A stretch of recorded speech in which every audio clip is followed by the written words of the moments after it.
Alright, here's your assignment.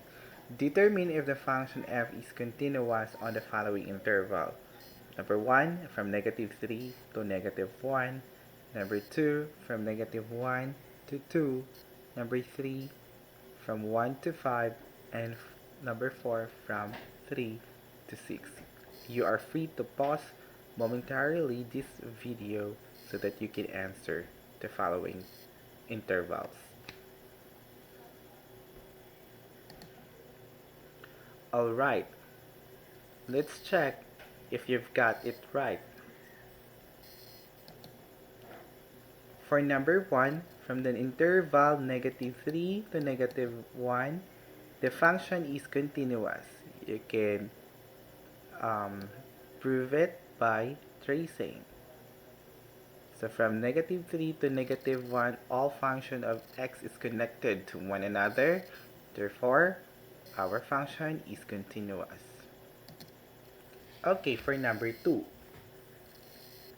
Our function is discontinuous from an interval negative 1 to 2 because as we trace it from the right side of negative 1 to the left side of 2x is equal to 2, you can see that at exactly x is equal to 0, there is a hole in the graph. It means that it is undefined on that part of the graph, and we are forced to lift our pen before we could start again to trace to the other side of the graph.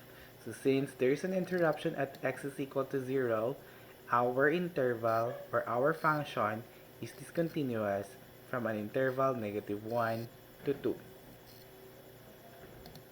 Okay, for number 3, our function is discontinuous from an interval 1 to 5.